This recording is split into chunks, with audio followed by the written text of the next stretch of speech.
My name is John and I'm at Paint School on Instagram. I've done over $15 million in paint jobs and I'm based out of Huntington Beach, California.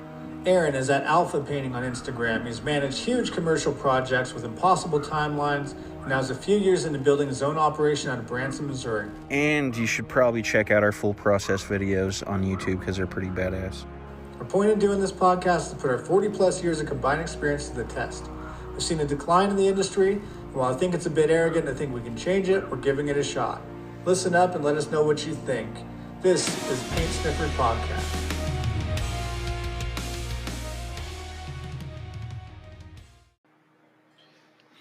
Okay, so today we're going to go into systems and processes. This is basically residential spec, custom, light commercial production systems and processes.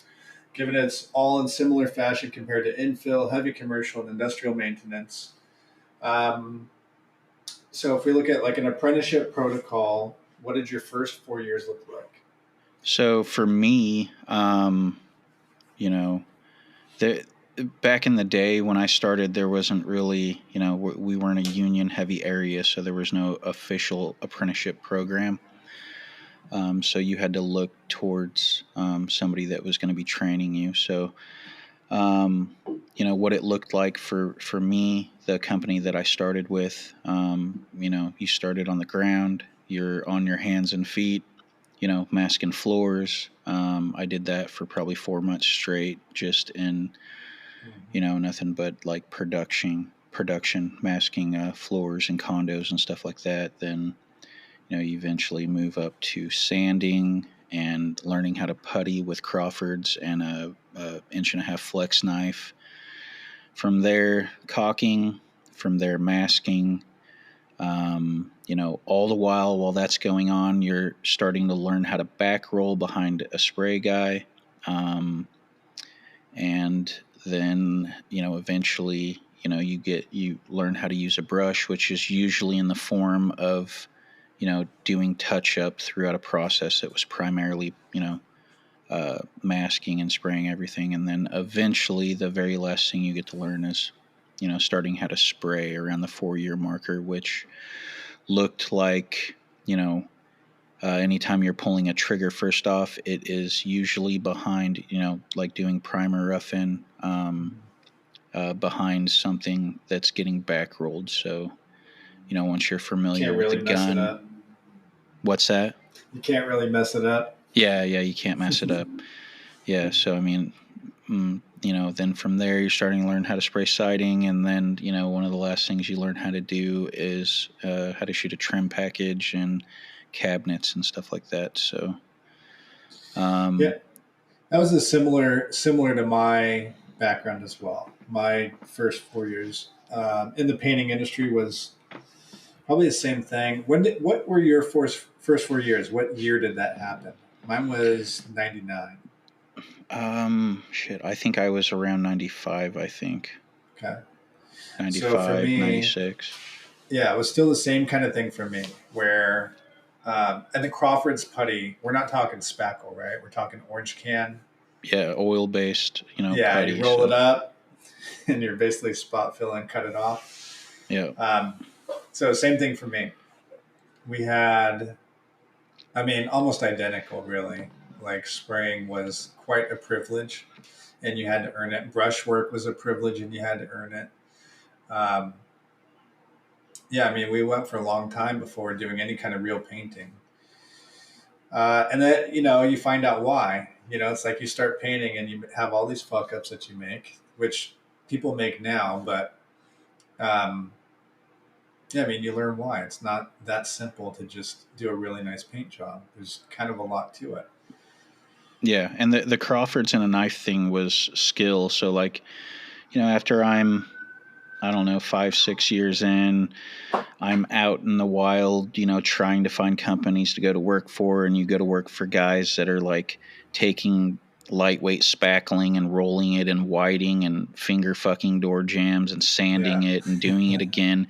Crawford's was a skill, man. It was push, twist, cut, and leave it alone or lightly rub your ball of putty because you break that layer if you touch it with your fingers or anything. Right. So puttying was a skill. we really don't do like the automotive style finishes on profile. We'll really only break out, spackling and do like a pre-sand and then hit it with, glazing and spot putty and sand from there prior to doing a primer. But I hate doing that shit. I only break it out on a flat trim package. You can get by with Crawfords if you're good on anything with profile. So Yeah, yeah, but that takes a lot of practice. Like my guys, maybe one or two of my guys can do that, but not all of them. It's not yeah, as simple as it looks, you know. no, Um, no, but we also, so I waste a lot of money on having to double and triple fill nail holes. You know, when we're doing trim packages over like a 1x4 MDF, just a smooth finish, which is pretty popular these days. It's just a squared off style. Um, we're doing spackle or bondo on nail holes. Some guys feel too heavy, some guys too thin. We're sanding through it. Some guys don't know how to sand right? They don't know how to sand flat, so they're pushing too hard on it, which is pulling material back out. And then we're refilling, getting primer on, checking for spot filling again. It's yeah, a really inefficient system that we have.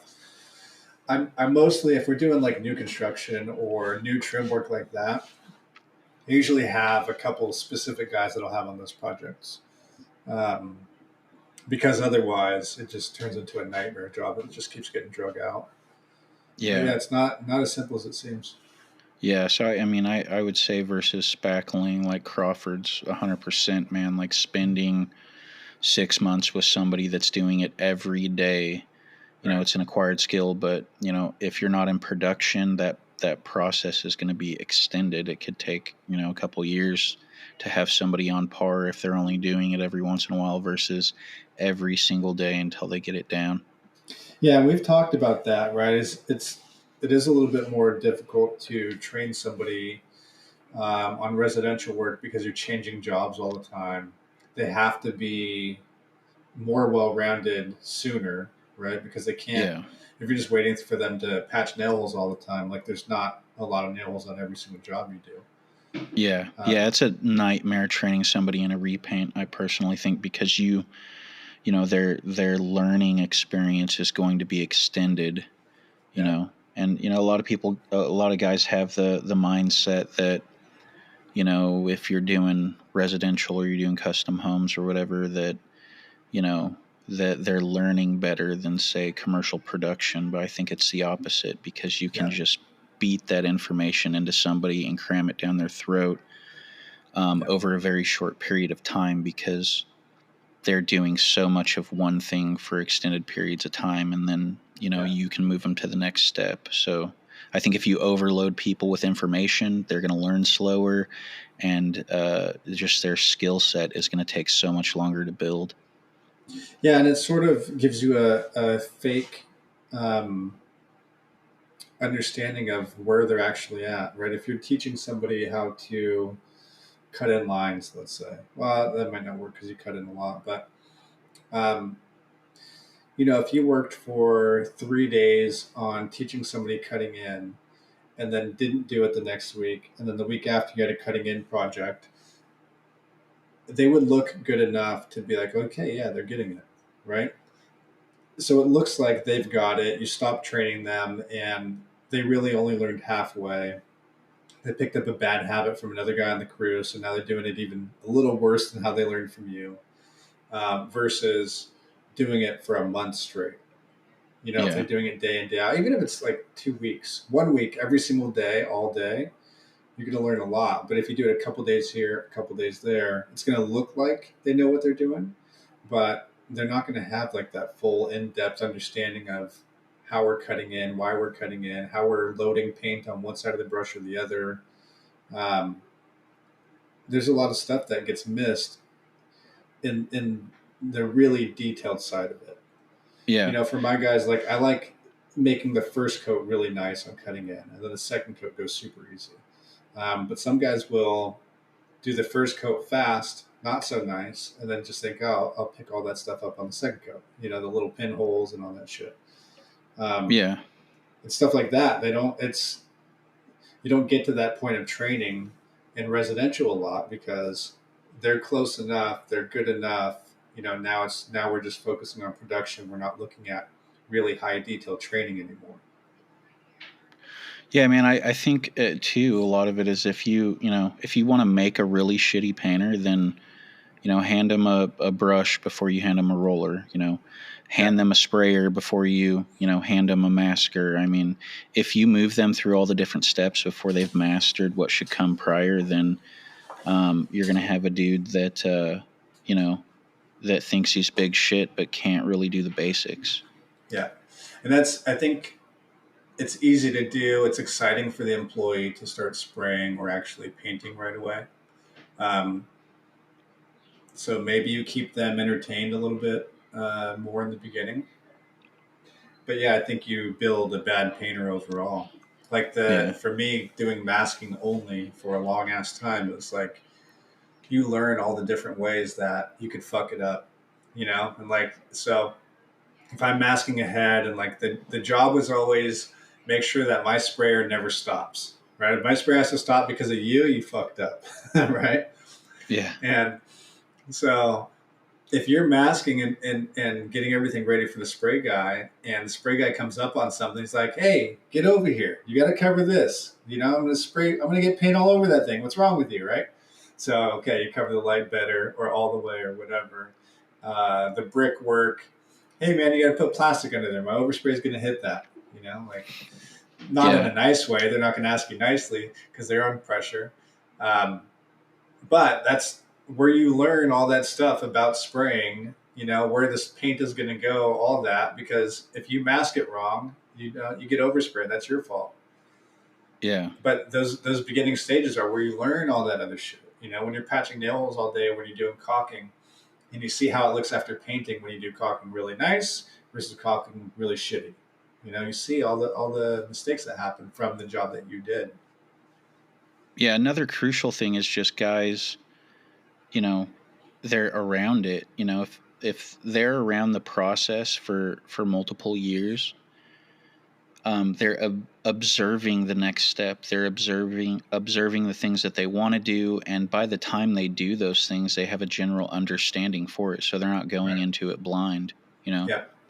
and Yeah. just to check people on quality control. I mean, you have a crew that's large enough. Like I'd make guys write their name on a piece of tape and put it on a door jamb and leave it. Like their first name and then an abbreviation of what they did. John Yeah. S for sanding. Mm-hmm. Billy P for putty. Yeah. James C for caulk, and then you could kind of check people. And it's not about them necessarily being in trouble for doing something wrong, but it's about learning who needs to work on what. And Yeah. if you're running a crew of multiple guys and no one's taking accountability, then that's a good way to track people on it. But Yeah. anyway, we're bleeding into uh, stuff outside of the realm of where I wanted to go. So I wanted to jump into just like the evolution of process. So if we move to number 2, primer rough-ins, new construction. So do you do your so say you have a new house, whether you're painting a new apartment, whether you're Mm-hmm. painting a new custom home, or whether you have 40 spec homes out in front of you, Yeah. are you going to, as soon as the drywallers are done, are you going to do your primer rough-ins and paint ceilings, or are you just going to wait for a trim package and floors? Like, what's your process?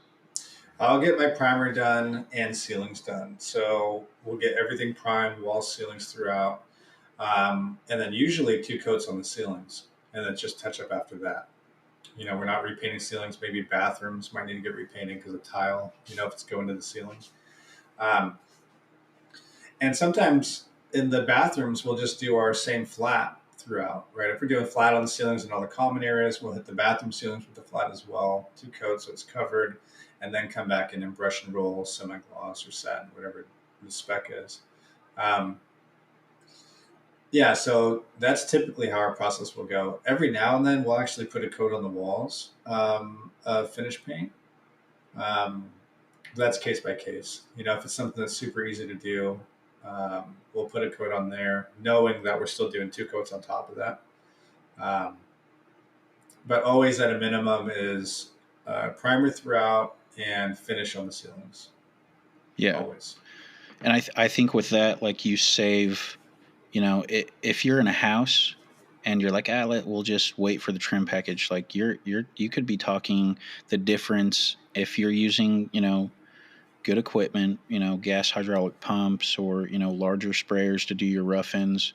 You could be looking at the difference of one day or a week and a half or 2 weeks that you're Yeah. saving. You know what I mean? Yeah. Because, Yeah. in any given house, upwards of 7,000 square foot, even possibly upwards of 8,000 square foot, we're getting primed out in one day plus ceilings complete. Right. So I think the difference is like between custom, spec, and commercial, though. So with our commercial and some spec homes, like we'll come in, we'll put on, whether it's, you know 60 or 300-400 gallons, for, say, a floor on a condo or apartment Mm-hmm. or just a house to prime out. um, Yeah. we're going to get our primer up over subfloors and our ceilings finished. Mm-hmm. And then, with cheaper stuff, it seems to me like everything's moving to like vinyl plank. Yeah. So a lot of times with, say, a condo or an apartment, we will color tint our walls, prime our walls first, and then complete the ceilings same day. Just overspray onto them. Yeah. Yeah, and just bring our overspray down onto them. And Mm-hmm. I'll touch on the differences and stuff like that later on. Now, like and then that's it. Then we wait for a trim package. We'll get doors, jambs, and base, and either the uh, they're going to slide the vinyl plank underneath the base, or the vinyl plank's going to go up and hit the base, and it's going to get shoe molding. So Right. primer rough-in, colored primer on the walls, 75% of the wall color, and then finish ceilings, and then we wait for a trim package. And we trim out prior to floors. Now, with new construction, like a custom home, we are, sometimes we'll tint our primer on our walls, sometimes we won't. It just depends. But we're going to prime our walls, we're going to finish our ceilings, on the first day. And then the second day, we're going to come back and we're going to bucket roll a first coat on all of our walls because, like in a custom home, we're doing, 2 coats of paint on the ceilings and a coat of primer on the walls with 2 coats of finish. So Yeah. it takes a day to come in and 2 guys with 18-inch rollers bucket roll, a 6,000 square foot house or whatever. And I am not a fan of rolling prior to cut in, but I will get that rough in coat up, and then we'll double cut the finish after trim package on the walls. Yeah. Mm-hmm. Just specifically because in a custom home, more than likely the floors are going to have to be installed, um, and cabinets in order to get a complete trim package. So Right. we're going to end up bagging floors. Yeah. Once the trim is ready, we're going Mm-hmm. to, prep and paint our trim package, and then we're going to frog tape our trim and Finish your walls. double cut our walls and roll out one more final coat on the Yeah. back end. Yeah. So that's what we plan on too. We rarely get baseboards in before floors. Um, and so we're basically having to cover up, at least for baseboards. Well, yeah, we're going to have to do another coat on the walls because baseboards are going to go in, carpenters are going to damage the walls. We're going to have caulking at top of the baseboards. That's going to have to be cut back in on the walls. Yeah. I generally plan for 3 coats of finish on the walls. I plan for 2 coats on the ceilings with touch up, and then 3 coats on the walls. And we're doing. I like the idea of doing tinted primer on the walls as maybe a first coat or as a base coat. Um, but we'll usually plan on 3 coats. We're going Yeah. to do. Um, I mean, new construction, it always turns out like you get 2 coats on and everything is done and you're wrapped up, and then all the finish guys coming through with plumbing fixtures and light fixtures and all that stuff just fuck everything up. like on Yeah. stairwells, on all over the place. It's almost saves the headache to just plan on that final coat.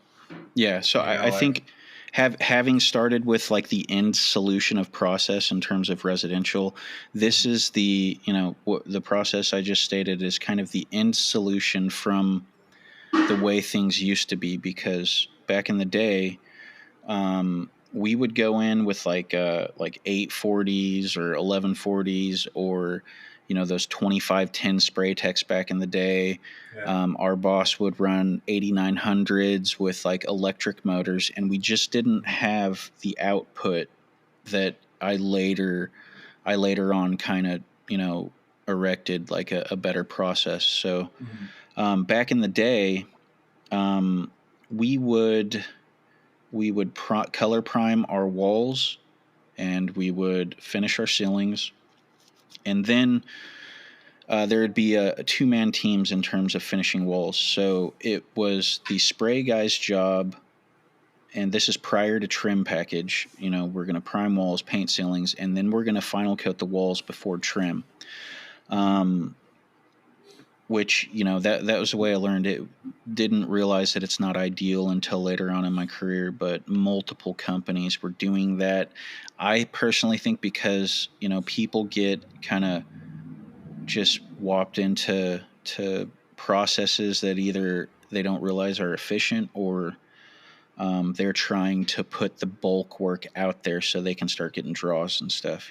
But Yeah, I think getting draws is a big one, and then I also think the general contractors pushing that is a big one, yeah, so right? you're Like, you're like you're trying to like make a showing, I guess. yeah, And so the first company I worked for, color prime walls, finish ceilings, and then we would go right back in and finish cut the walls. Now the way that process worked is whether it's an 840, an 1140, a 2510 spray tech, an 8900 speed flow, or a 12,000 speed flow that we're running on electric motors, so you're losing a lot of GPM when you don't have gas. It was a spray guy's job to shield ceiling lines with a polyethylene shield. It was a back roller's job to keep the paint full and to back roll what you're putting up, and really max gallons in about an 8 to 10 hour day was always 120 gallons for two guys running it's wall crazy. finish that way with It's nuts. 517. Nuts. So what about you in terms of, have you ever done any processes like that? Yeah, I mean, we've done shield work and stuff like that, but not a lot. Haven't done a lot of um, high production work. I've done, one company I worked for was exterior only, and it was a fog coat company, actually. So, um, similar to painting as far as what the whole process is, but a different product. But that's exteriors, and that's association. So that was a whole lot different. But I haven't done, I think the biggest like tract home set I did was like 10 homes, but you can almost treat them like customs, when it's that few. So I haven't had projects on the interior where we're just blowing out that much material. We've done shielding work like that. Um, cutting in with shields. I've had some companies where it's just like, hey, we got to get this thing done fast. So, Yeah. figure it out. But So not high so production like that. yeah, so my evolution, and I just wanted to, I've always wanted to kind of talk to you about this. So if you think that 120 gallons a day to do ceiling cut in, and that includes like corners and stuff like that, and Mm-hmm. spray and back roll final coats on walls, maybe a decent sized number for two guys or whatever running walls. Yeah. Later on, what I ended up doing once I worked for two companies that did things very similar like that. So by the time we got our trim package, we would have to mask walls. So All what right. you do, your walls are finished. You get a trim package. Mm-hmm. Um, you'd sand everything. You'd run your putty, and then caulk everything to the wall was the primary focus. Like Yeah. caulking to the wall was separated from tight caulking. Reason being because you needed that caulking to dry, because by the end of the day, somebody was going to go through with a brush and just dry brush around the entire trim package, because that's going to give you your basis for your masking lines. Yeah. So caulk to the wall, paint to the wall was its own process. Mm-hmm. You get all your prep done, and then you have guys start masking. So you have all your masking to the wall. Whatever, later on I kind of formulated a paper fold to cup for, overspray, so we didn't wipe walls Yeah. out and stuff. But the biggest issue I would say would be, training guys on consolidating their overspray, because back in those days, man, there was no fine finish tips. There was Yeah. no FFLP tips. It was all rack Yeah. 5. You're shooting trim with a 311. You're shooting doors with a 411. Yeah. And it was during the formulation of early acrylic, Yeah. water-based enamel. So nothing performed the way it does now, and you had to Yeah. shoot that shit with tips that you couldn't get a decent fan out of. Didn't you have flat tips? You had to have started with flat tips, right? Mm, not necessarily. No, I mean, it was I all. can't think. I'm trying to think of when the reversible tips came in, because definitely a couple companies I worked for were using flat tips, and I No, don't know if it was by choice.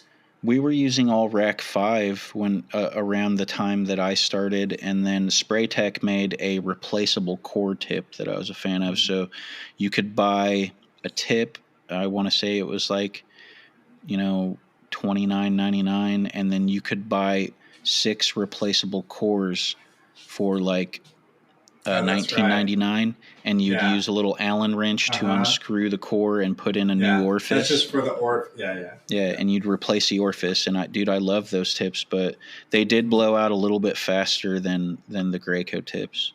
Yeah. But And that's right. So when in my first few years of painting, electric sprayers being better quality was relatively new.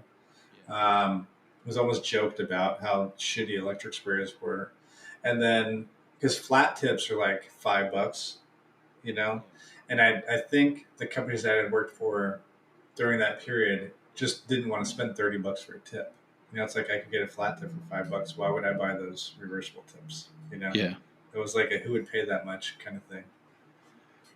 yeah, yeah, and diaphragms were on. They were kind of on their way out. Airless technology was kind of just, for in terms of attempting to do fine finish spraying, it was Yeah. just barely getting to the point to where you would have a consistent fluctuation, but not Right. 100% like nowadays. But Mm-hmm. yeah, man. So uh, bagging off walls, trim package last. Now, the way that would work is door jambs would get masked off with 9-inch paper. You'd put a fold on it.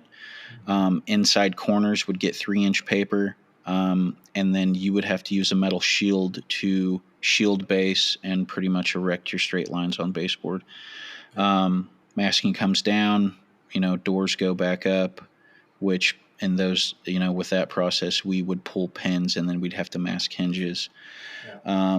And Why would you do it that way? Why would you leave the hinges on? Pull the pins, because pull the hinges you worked for somebody that thought taking them off would be a nightmare for like a 20-man crew and all the shit would get lost, Yeah. So, That's what I worry about too. I leave them yeah. on for that same reason. Yeah. I had one project where we pulled them off. They were all new doors. We pulled them off, pulled all the hinges apart, primed and painted everything, put the door hinges back on, and the thickness of the coating that we put on just inside that hinge, that inset, was too thick that some of the doors wouldn't close anymore. So we had to like cut all that paint and primer out of there to get them to fit. I think they probably weren't. We'd have like sawhorses, and I'd make like a horse head that would come up and it would come out to a point, and then you'd have your booth area to maybe you throw some plastic behind you or something, and then you would shoot your door. You'd flip it, shoot the other side, and you'd walk it to the wall and file them on the wall. And that was like the standard, man, for years. Now I'd worked for the first company. That was the second company. The first company I worked for, we fucking had to shoot doors swinging. So you'd open a door all the way, mask the insides, cut your hinges out, close the door, mask the backside of the hinge, and everyone got the fuck out of there, and you had to figure out how to shoot a trim package over finished walls with doors swinging. So, Yeah. but Oh, yeah. fun. So I would say the worst thing with that, like, the how far tape has come and stuff. Like back in the day, you could not brush over tape. You'd get Right. bleed through, wouldn't work. You had to spray over your tape. Um, Doing that method was, in those days, it was straight. You'd come across companies that couldn't do it as good as you could, and their lines would be crooked, or they'd have bleed through, or you'd see companies that would brush stuff and their lines were all fucked up. But that was about the most efficient way. When I started, the worst thing about it would be um, the touch up, man. Your walls are sitting there finished. So every trade's in there just fucking destroying your walls, dude. Completely destroying them. So, um, Yeah, and I don't know if that's ever going to change. I mean, that's been like this thing that's been going on as long as I've been in painting. 20 plus years is everybody fucks up the paint, yeah. and it doesn't matter if like how are you going to follow through with back charging people? That's really hard to enforce because it's a he said she said, right? It's like, well, I've got marks all over my stairwell. It's the plumber's fault. I'm going to bill the plumber. He's never going to pay you. Are you going to take him to court? Like what's your recourse? I mean, So I'd later on, kind of built my process around zero self-induced punch out, like period, with our production process. And that way everything is sitting there that if there's any touch up, it's damage. And, I'd let that be on my boss's end. I have a hard time, if I take on, I've only taken on some, smaller production projects now that I've been in business for myself. And I personally have a hard time dealing with that because I don't have anybody to play good cop, bad cop with anymore. I would play bad cop in the field and keep everybody in check, and my boss would put out fires in the office. You know what I mean? So I have a harder time dealing with it being in business for myself, doing production, and there's one of the reasons why we backed out of it or whatever. But let's move to like the evolution of process or whatever, out of finished walls first and trim package last. So process of primer rough-in, finish ceilings, pull doors and hardware, prep and paint trim, bag jams, shield ceiling lines, spray cut in, bucket roll walls. So having said that, like I said, we were maxing when we're finishing walls with that process at about 120 gallons a day for two guys. So um, back in the day, so you're using anywhere from an 840 to an 8900 speed flow with electric motor, and blown out 517. There's only so high that you can run your pressure anyway, because you have to shield those ceiling lines and then keep the walls wet for your back roller. You're wiping your shield on the walls as well. That's how you're cleaning your shield, and you're running the backside on your leg.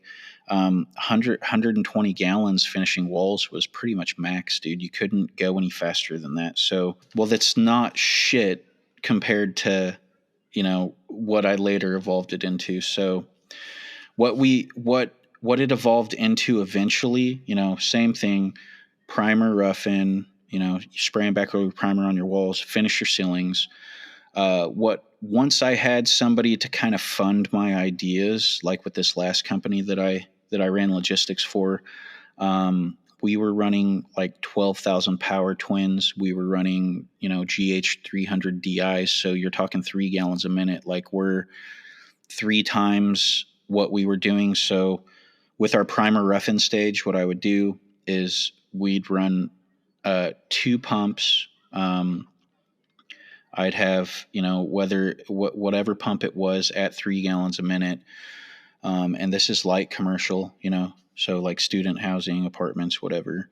We got it to the point to where with 2 pumps running at 3 gallons a minute, running out of 55-gallon drums for each pump, and then 2 back rollers with 18s, and we were, putting 1,000 gallons out, by fucking 4:30. So that would be our rough in process for walls, and then you'd switch over into ceilings, and then everybody'd spray and back roll ceilings. So we had 2 sprayers and 4 back rollers, 2-man teams. Um, and then what really after that, once I had access to that kind of equipment, what really changed the game was, instead of with wall finish, so we switched to shooting our trim package prior to walls, right? So we'd shoot our trim package out on the wall. Everybody would bag jams and completely encapsulate jams, and then I would shield, instead of doing base along with the trim package, the base would just wait. So instead of shielding ceiling lines with the 517, I bumped it to a 310. I added drywall stilts, and I would just take a 310. And one thing about shielding and spraying like that people, probably don't comprehend is, one, you're going to get straighter lines than with the brush. 2, you're going to get more product on there, and you're going to get coverage in one coat, because there's already like 3 or 4 coats of paint right there, in the area you're doing. So you're just looking for color retention at that stage. And then 3, like, spray matches up better to roll than a brush does. So that's maybe one aspect that people don't understand. So I would jump up on stilts, shoot ceiling lines with a 310, and separate that process. So we're no longer with a 517 spraying and back rolling. I'm going to take a whole day to jump up on stilts, shield ceiling lines, get off the stilts, go through, spray around all my door jams, and that's one coat, around the frames. That's one coat around the ceiling lines. And I got that process to where I could do, hold on, 18. I could do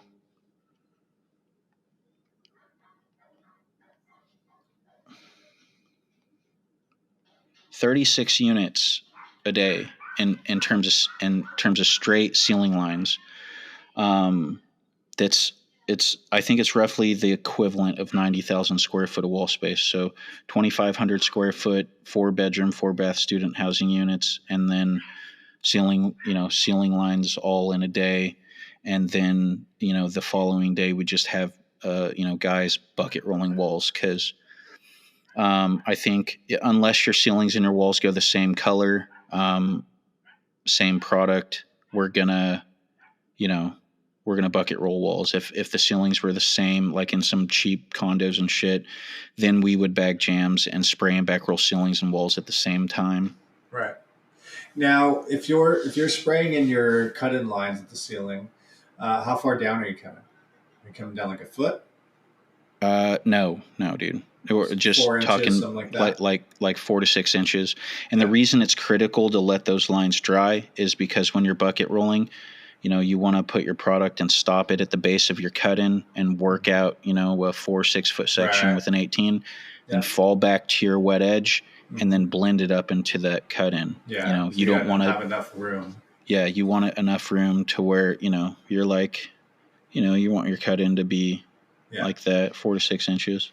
Mm-hmm. Did you ever have an issue around door jams? If you're spraying around door jams and you're rolling, because your roller is going to get up to within like an inch maybe of the door jam, and then you're going to have 1 inch of the little sprayed section there. Do you ever have any issues there with sheen differences or anything like that, or it's blended well? No. So the difference between production and like a custom home to me. So for one, taking that process and applying as much of it as you can to custom, you're going to kind of strip down some of those things. If I'm dealing with a custom home, sometimes I won't shield. It's, hey, dude, we just got done doing this 30 unit apartment complex. We're going to do some residential, and we're going to slow it down for a minute. And just me knowing everything I know, I'm like, yeah, I should probably shield ceiling lines and be productive on this, but we're just going to slow it down and cut this shit in twice just so we can kind of slow down for a minute. But the major difference between production and a custom home for me in terms of masking and coming up and trying to prevent hat banning and stuff like that isn't necessarily the absence of hat banning. It's a fact that um, one's a little bit more forgiving than the other. You know, you're there like in a condo or a student housing unit. You're not there to worry about shit like that. You know, now if you can dial in your process and you can put it up, like we've done jobs before to where like people were mind blown at how fucking clean everything looked and how fast we put it up, and they didn't comprehend it. It's just from studying the system over the years, taking everything over the years that worked and like reevaluating it and getting rid of the things that didn't work. And how can I make this go faster? How can we have straighter lines? How can we have less touch up? How can we prevent other subs from doing more damage, and yada yada? And it just kind of evolves into a fucking machine. But um so if you've got all your guys are, because they have been ran through the dirt in terms of you're going to sand for 3 months, you're going to putty for 3 months, you're going to caulk for 6 months, you're going to back roll for 6 months. Like everybody was a machine, and everything that they did was probably beyond what a lot of guys could even touch in terms of residential or even a custom home. So if you have clean lines, you've got tight prep, all your spray, all your enamel work is good. Like if there were an issue with a door jam hat banning, like nobody's looking at that, man. Nobody's going to see that. Like everything looks so tight in a, they're just surprised that it looks so good in a commercial environment like that. Like it doesn't translate. So I think so with like a custom home, instead of bagging stuff off, sometimes I still will, and shield and bag jams and all that stuff. But most of the time I will shoot. So like with my baseboard too in production, um, walls, prime walls, paint ceilings, shoot door jams and doors. We bag them, shoot them, or shoot them and then bag them. And then baseboard would come after the walls were finished. So I would still shield baseboard. I'd sit on a dolly and just do thousands and thousands of foot of base a day after the fact. And you get a straight line that way. It's inherently straighter than a masking line and a brushing line and stuff. But you've got to have a process down for that, because not anybody can go and do that. Like you have to have a method for not getting paint on the backside of the shield and getting it on the wall or the ceiling. Uh, how often you need to wipe it, where you wipe it. Like that's still a process even to that part of it, right? Like it's not Yeah. So yeah, so the easy. reason things got separated and went to in different situations was because you study deft movement for so long that like even the shield, you're bringing up the shield thing. So you're going to run a 1 inch piece of lacquer tape on the back of your shield, and with doing base, your shield's angled down, so your paint's going to be leaking towards the base. You're sitting on a like a creeper, and you spray 2-3 foot of base. Well, I would say more like 6 foot of base, and then you flip your shield upright and bang it on the subfloor, and it's going to force all your paint down. You flip it back, and you're still going. So that just doing little things like that can extend you. Like whereas if you didn't think about something that simple, like you might have to clean your shield 3 or 4 times in a room. I'm not going to clean my shield one time. Mhm.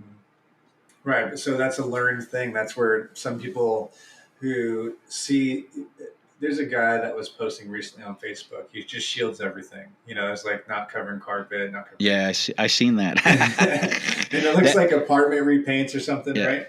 Yeah, Um, yeah, just but because everybody's you're so mad using a about it. shield does not mean you're being efficient. Like, Yeah, yeah, yeah. yeah. But, I mean, it looks like he's being efficient for the most part. I just don't know how clean everything is around it. But, man, there's people pissed off at that guy. Yeah. Yeah, man.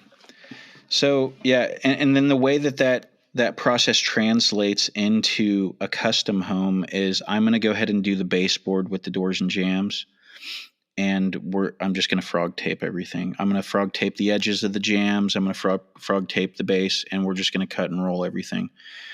And there's something to that too, like with throughout all the years and the evolution of paint and the evolution of tape.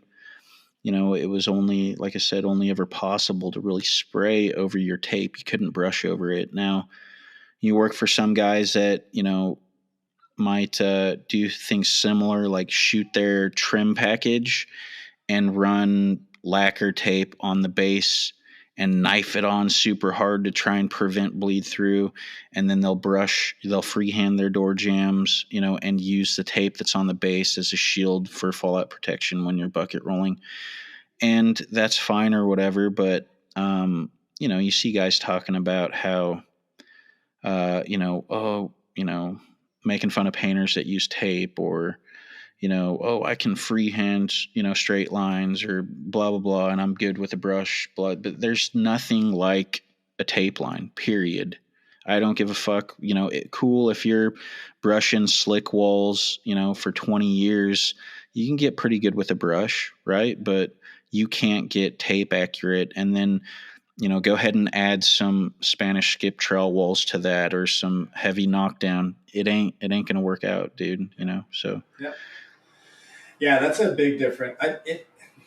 Anybody who, I think most people who are reasonable know 100% that you can't get a straight line cutting in as you can with tape.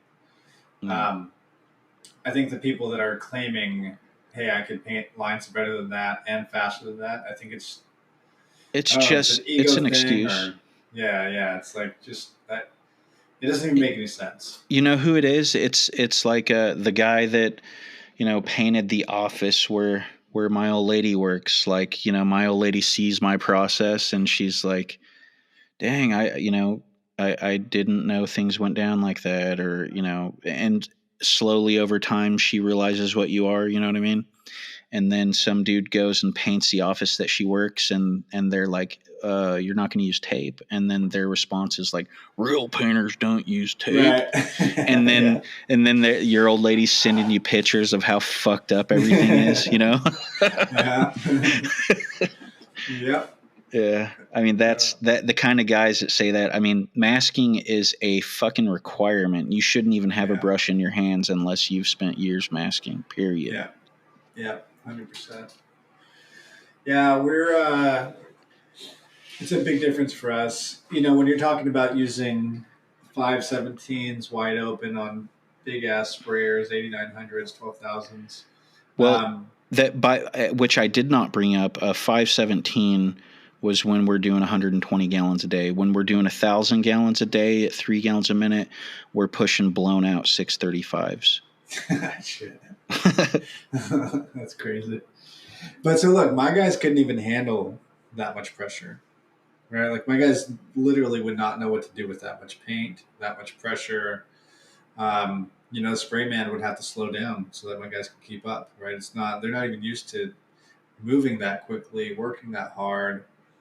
There's a lot of skill involved in that. It's not, it sounds like blow and go, but that's a shitload of work, to manually get that on, just even back rolling, if you have a good spray man, which that's another thing. If you're back rolling with an 18-inch all day long, like the spray man better be pretty good because he's got to get the paint on there pretty even. That way you keep a wet edge, but you're not soaking wet, because you don't want that either. But you also don't want the roller drying up, otherwise you're going to have to drop back and put more paint on. There's a lot of technical skill involved on both sides. Yeah. And one of the misconceptions though that people have in terms of not doing volume is, like, hey, I'm gonna take this 695 and we're gonna go prime out a house, and they think that they're being efficient, and for them they could be or whatever, but imagine, that day that you spent priming, the 8 to 10 hour day you spent priming a house with a 695 and you having to fall back and put more paint on the walls. Imagine if you could have done that in like 3 hours. You know what I mean? Like, and that's what I like about having a commercial background is I like to pull some of those things that I've learned over the years into residential just to make my life easier. Yeah, but so like that's one of the things I think we'll talk about down the line is more specifics on how to train for that, because most people don't know how to turn that 10-hour day into a 3 or 4 hour day. You know what I mean? Like logistically, just okay, where do I start? Like what does my first hour look like? They don't even know how to cut that time in half. And that's where, like as you were talking about before, with your systems evolving, um, you have to pay a lot of attention to how much time something's taking, where where can you shave time off? Is it worth it to shave that time? Like if we're painting the exterior of a house and we're painting eaves a different color than the body. Like sometimes we'll paint stucco and eaves same color, just run it all the way up under the eaves. But sometimes it's a trim color. The overhangs will be the same as the fascia. And so, like you can shield everything off, right? Which I like. But sometimes you have the 2x4s and you can either notch it out or you mask it, right? Cover the stucco, or you paint the eaves first, cover the eaves when you spray the stucco, or you spray the eaves over, cut in the stucco. Like there's all these different ways to do it, you know? Yeah. And with some of my projects, I'll tell the guys, like, you choose. What do you guys feel like doing today? You feel like masking all day? You feel like brush and rolling all day? Do you feel like, shielding all day? Like, it's all going to take a long time. One of them on this project is not going to be that much faster than the other one. So you choose. What do you feel like Yeah. spending your day doing today? Yeah. I mean, the way in terms of architectural coatings, the way you got to look at it is there is three main ways to do things. There's only three, but you can take those three main ways and, take things out of them to do things 100 different ways. Right. Yeah, right. But if a lot of guys get trapped in, and I've watched it my whole career, like just bouncing around trying to find somebody decent to go to work for that might actually not be a piece of shit, or I might be able to learn something from, or whatever. And I mean, at the very least, since 2008, things have been pretty rough in terms of trying to find a boss or an owner that actually knows what the fuck he's doing. But a lot of guys get trapped up in thinking they're going to reinvent the wheel. You know what I mean? Like I said, with those three main things, you can do 100 different things, but don't go inventing shit that never worked. Like this shit's been around for a long time.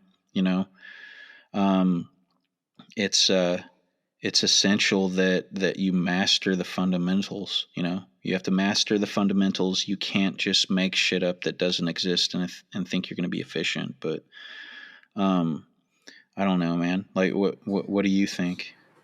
Yeah, I mean, that's a pretty common, like so Elon Musk is big on basic principles, and it's like in his scenario, everybody would say, well, you can't build a rocket for less than whatever, $10 million. And for him, it would be like, why? And they would say, well, because you have to do manufacturing and you have to do this piece, get that from China and this one from Russia and blah, blah, blah. Right. And so for him, it became, okay, why can't we build it? Like, how much would it cost us to build it? Could we save money? Could we cut the cost down? Could we do it quicker? Could we do it more efficiently? Like, where are the breaking points where we can do it and it doesn't cost 10 million? Like, can we do it for 1 million? Like, let's think about that and see, can we do it for 1 million? Just basic principles, like get out of all the shit that everybody just says. Everybody's talking about all these changes on how to do it. Basic principles says, okay, if we do it in house, it's going to take this much time, right? It's the same for the painting industry as far as basic principles go. Like everybody is trying to come out with all these different ways to do everything instead of just looking at the basic principles of like, okay, if you're priming a house, like when you're doing a brand new house, new construction, that everything's going to get fucked up at the end. Like, so do you keep trying to not get it fucked up at the end? Or Yeah. do you say, hey, it's going to be fucked up at the end? How do we deal with that? Right? Like, Yeah. It's So you take the basic principles of, you have primer, rough ends, and ceilings finished, or you don't, or you have walls finished first, trim finished second, or you have trim finished first, walls finished, last. And because you've been fucked so many times, right, with all your walls getting destroyed, you develop a method to effectively finish them last. But it's still one of those three methods. You right. know You what I have like mean? 3 decisions to make, Yeah. and that's it. But There's your project. it's still one of those three methods, but you are taking and, adding 1 to the 100 of what you can do with those three different things because you slightly change something. Yeah, that's funny. Yeah, I think a lot of people bang their heads into the wall trying to figure this stuff out. And I think it does become simpler. For you in commercial, you're able to see the same thing 1,000 times in a row. And so you can see really clearly what is eating up time, what is making things a little faster. For us in residential, almost solely, it's harder because you see, every project is different. They have the same elements, but they're a little bit different depending on clients' needs, things you're doing that things you're not doing on a project. Um, so you have to pay a little more attention on residential work to see, all right, where are you bleeding a little bit on every project? Like where could you save some time, save some cost, whatever. In commercial, you see it very plainly. Even like the people you work for, I'm sure they had they were tracking numbers on it. It's like, all right, well, if we do it this way, we save, $8 a day times 100 guys times 365 days a year. It's like, all right, well, that saved us $160,000, by making that little tweak just because we do it so every single day in, day out. Yeah. Now my boss had my old boss had numbers on me, on everything. Like he knew exactly how much dry fall I could shoot, how long it would take me, how many square foot I could cover, and fuck, I wish I would have been, if I had another me or whatever, you know what I mean? And I was sitting there studying him from the office side and formulating analytics and stuff and getting things dialed down to the T. So yeah, when I quit, man, it fucked him up pretty bad because now he can't, he has no way to base anything off of because every fucking human being is different, man. He messed up all his numbers. Yeah. Yeah. Yep. Okay. I guess we'll wrap this one up then. Alrighty. Yeah, I think the main concept here is like learning over time, figuring out how to make things more efficient. Probably happens faster in commercial than does residential, but still, those concepts still apply. Like there are more efficient ways to do it. But man, you don't have to try everything that you see. Yeah, you're not reinventing the wheel. Yeah. You stick with the fundamentals. You stick with what works. And like I have guys that reach out to me like, hey, like I've got a run in this one spot. You know what I mean? And it's like it's happening every time I shoot a jam or whatever, dude. And it's deft movement. The thing that you can take out of a productive environment to take into something and translate that to a quality project is deft movement. You do the same thing. Like every time you shoot a door jam, you shoot it exactly the same way. Exactly. You never change out of that, and you will develop a method. You will develop the deft movement, the muscle memory to know and be able to decipher what you're doing wrong in any given situation. Yeah. As always, please like our YouTube page, give us 5-star only reviews on all podcast platforms. If you have questions or comments, send them over to hello@paintsniffers.com or on Instagram @paint_sniffers. You can also watch the video version of the podcast on the Alpha Painting YouTube page. Go to playlists and it will be filed under Paint Sniffer Podcast. Via YouTube, you can write into QA@paintsniffer.com. Thank you for listening to Paint Sniffer Podcast.